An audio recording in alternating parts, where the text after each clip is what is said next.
ঘরে তেমন কিছুই ছিল না। শুধু আলু ছিল আর ১ স্লাইস গাজর ছিল। তো এইটুকু জিনিস দিয়ে বিকালের নাস্তা কি করা যায় তাই চিন্তা করে কুল পাচ্ছিলাম না। তো ভাবলাম যে পাস্তা করলে তো মন্দ হয় না। আসসালামু আলাইকুম। কেমন আছেন আপনারা সবাই? আশা করি আপনারা সবাই ভালো আছেন। তো যেই কথা সেই কাজ চলে গেলাম রান্নাঘরে পাস্তা করার জন্য। আর এই যে দেখতে পাচ্ছেন এটা হচ্ছে রাইস পাস্তা। এটা আপনারা যেকোনো গ্রোসারি সুপার শপে পেয়ে যাবেন। আর আমার বাসায় কিছু ম্যাকারনি শেপের পাস্তা ছিল সেগুলোও দিয়ে দিচ্ছি। ২ টা একসাথেই করে ফেলবো। আর আমি ভালো করে লবণ দিয়ে গরম পানির মধ্যে ১৫ মিনিটের মতো বয়েল করে নিয়েছি পাস্তাগুলোকে। আর ১৫ মিনিট পরে আমি আপনাদেরকে দেখাচ্ছি যে কীরকম অবস্থায় আমি পাস্তাগুলোকে ছেঁকে নিয়েছি। এই যে দেখতে পাচ্ছেন, এখন আমি পাস্তাগুলোকে ছেঁকে নিয়ে ঠান্ডা পানির মধ্যে একবার রিন্স করে নিব। তারপর চলে যাব মেইন রান্নায়। প্রথমে আমি কড়াইতে পেঁয়াজ আর কাঁচামরিচ দিয়ে নিয়েছি। তারপর তেল দিয়ে এটাকে সামান্য একটু ভেজে নিব। পেঁয়াজটা যখন হালকা ট্রান্সপারেন্ট হয়ে যাবে, তারপর এর মধ্যে আমি ২ টা ডিম দিয়ে দিব। আমি কিন্তু ২ টো ডিম আস্তই দিয়ে দিয়েছি কড়াইতে।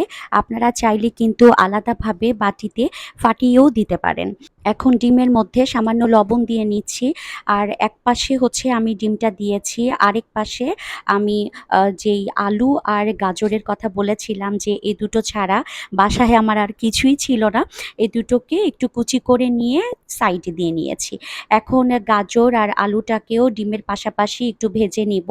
২ টা যখন মোটামুটি ভালো করে ভাজা হয়ে যাবে, তারপরে একসাথে নেড়ে-চেড়ে নুডলসগুলোকে দিয়ে দিব। মজার ব্যাপার কি জানেন? আমরা মেয়েরা না সবকিছুই পারি। ঘরে তেমন কিছু না থাকলেও কি সুন্দর আমরা ঝটপট যেকোনো একটা কিছু বানিয়ে ফেলতে পারি।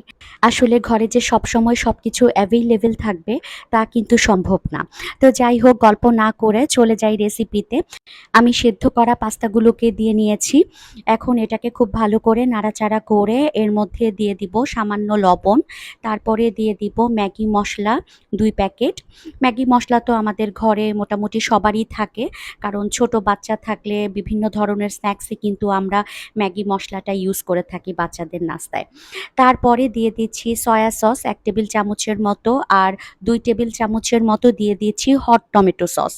এরপর সবকিছু ভালো করে নাড়াচাড়া করে মিক্স করে দিচ্ছি। আর মিক্সিংটা কিন্তু অবশ্যই একটু ভালো করে করতে হবে, কারণ আমরা যা, যা দিয়েছি সবকিছু যেন খুব ভালো করে মিক্স হয়। তো হয়ে গেল আমার পাস্তা রান্না। এখন আমি আপনাদেরকে খুব সুন্দর একটা সার্ভিং ডিশে সার্ভ করে দেখাচ্ছি। এরপরে উপরে একটা সেদ্ধ ডিম কুচি করে নিয়েছি। এটাকে সুন্দর করে চারপাশে একটু ছড়িয়ে দিচ্ছি। আপনারা যেকোনোভাবে আপনাদের মতো করে ডেকোরেশন করতে পারেন। আপনারাও কিন্তু বাসায় তেমন কিছু না থাকলে ঝটপট নাস্তার কি আইডিয়া মাথায় চলে আসে আমার সাথে কমেন্ট বক্সে শেয়ার করতে কিন্তু ভুলবেন না।